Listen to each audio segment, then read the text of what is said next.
Okay, so to the nation China, something big is coming to you. Something big. I saw what happened that is coming by the spirit projection. This is not to scatter or to put fear in your heart, because it's going to involve damages of house, destruction of house. Something will rise in the midst of the people, like an issue like this will come. I mean, this is not from far distance. So keep on praying for the nation China. Pray for them in your leisure time. God bless you. You are all that matters. You are all that matters. China is stepping up its military activity around Taiwan as tensions rise following the visit of U.S. House Speaker Nancy Pelosi. Beijing is preparing its biggest show of force around Taiwan in decades. The government in Taipei says it scrambled jets to warn off Chinese aircraft that entered its air defense zone. And a number of Taiwanese ministry websites have come under cyber attack. Pelosi left Taiwan pledging Washington's ironclad commitment to defending democracy.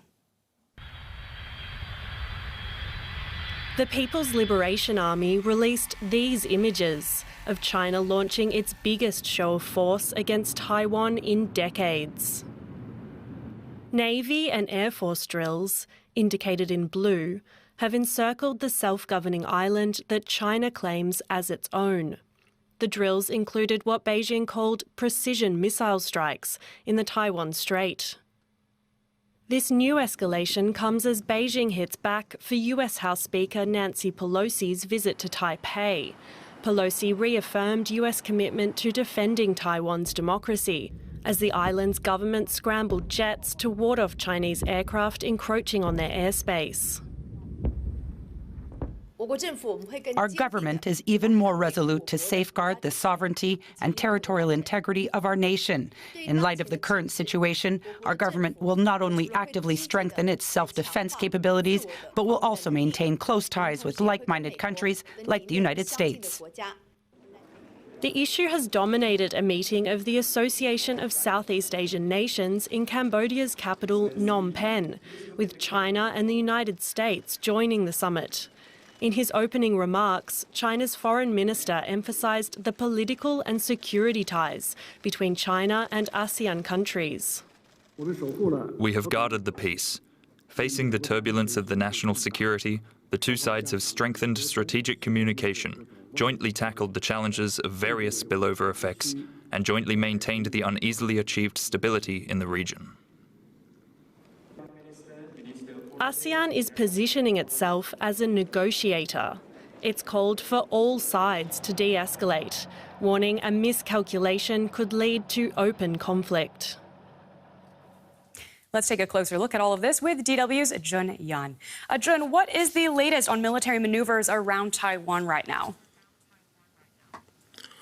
Well, one thing is for sure, China is holding its largest ever military exercise around Taiwan.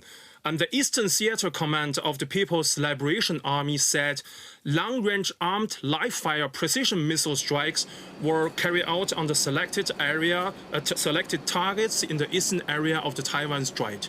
The goal is to test the precision strike and the area deny capabilities. And according to the Chinese military, all missiles accurately hit their targets. And most importantly, the PLA claimed that the entire live-fire training mission has been successfully completed, and they are lifting the relevant sea and airspace control right now. On the other hand, Taiwanese Defense Ministry, just we have heard before, said its force were on the alert and monitoring the situation while seeking to avoid escalating tensions. Now, it's worth mentioning that it's not uncommon for China to hold military drills in the Taiwan Strait. What we're seeing now, though, appears to be something else entirely. Why exactly are these latest exercises so concerning? Well, this is the first time that Chinese army conducted a military operation with live ammunition around the island of Taiwan, during which PLA crossed the midline of Taiwan Strait, which they, of course, don't recognize officially. And the entire exercise was completed using live ammunition, which means that this kind of drill can be converted to actual combat at any time, adding the pressure to the Taiwanese military and also its allies around the region. In the wake of Nancy Pelosi's visit, China's also turning up the economic pressure. Beijing is Taiwan's biggest trading partner. It's already now moved to ban imports of some goods. What consequences will that have for Taiwan? Well, maybe let's just give you a rough. Let me give you a rough side of numbers. Of the 3,200 registrations by Taiwanese companies in 58 food categories in mainland China, a total of 2,000 are currently listed as suspended imports. That is nearly 65% of the total amount of goods that Taiwan is exporting to China. And China, not only that, China has also announced a ban on the export of natural sand to Taiwan. And natural sand is generally used in production of concrete, to building the street for the asphalt. And most of the sand and gravel imported into Taiwan comes from China. So the whole impact, the whole economic impact on Taiwan, well, is already very big, and we are expecting that it's getting bigger and bigger. Okay, DW's Jun Yan, thank you so much for that update. Let's get more on this from Shelley Rigger. She's a professor of East Asian politics and joins us from Davidson, North Carolina in the United States. So welcome to DW, Professor. Let's start with the drills. If they are practiced for an invasion of Taiwan, they must be very interesting, not just to Taiwan, but to military analysts around the world. Yeah, I'm not really sure that they're exactly rehearsal for an invasion, but definitely showing the capability of the People's Liberation Army to move into the Taiwan Strait with various kinds of weaponry and to kind of clear a battle space that presumably would have to precede an actual invasion. And of course, you know, there are many military actions that could really restrict Taiwan's freedom of action that are short of invasion as well. And this is a demonstration of those two. Yes, this idea of restricting Taiwan's freedom of action is interesting, isn't it? Because as all these rockets and missiles are flying around, Taiwan's normal trade is therefore disrupted. Planes, boats can't get in. Yes, right. And, you know, one of the things that Americans talk about a lot when we're discussing what might happen in the Taiwan Strait and how the U.S. might respond is, you know, we talk about blockade scenarios. But here we have a kind of blockade in effect, and it's not clear that it's entirely a blockade, but the effect of all of this activity is to make it difficult for airplanes and ships to move in this area. So in a strange sort of way, you know, we seem to be moving toward the realization of one of the things that we've speculated about for a long time. I don't think it's going to stick around for a long, but right. It's scary nonetheless. Well, talking about scary, just 2 days ago, we had the UN Secretary General saying that humanity is just one misunderstanding, one miscalculation away from nuclear annihilation. And today, we have Japan saying that 5 of those Chinese missiles landed in its economic zone. So I wonder if you could explain to us, first of all, what's an economic zone and whether this apparent miscalculation is likely to have repercussions for China.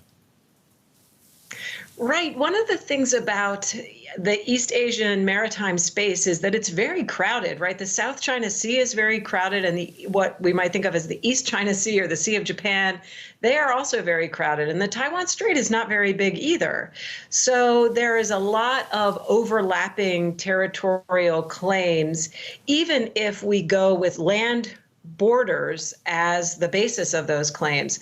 So countries have 12 miles from their coastline as a kind of area that they are supposed to be able to control. And then they have another couple hundred miles of exclusive economic zone.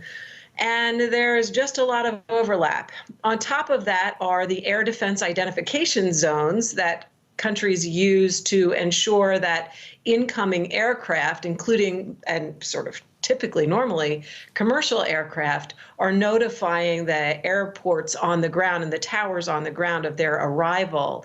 And a lot of the Chinese military activity in the Taiwan Strait is actually in Taiwan's air defense identification zone.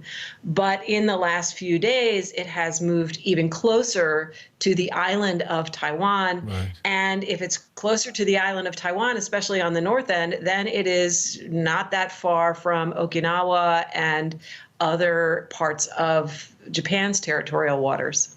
Right, it's all very scary. Thank you for talking us through it. Professor Shelley Rigger from Brown University, thank you.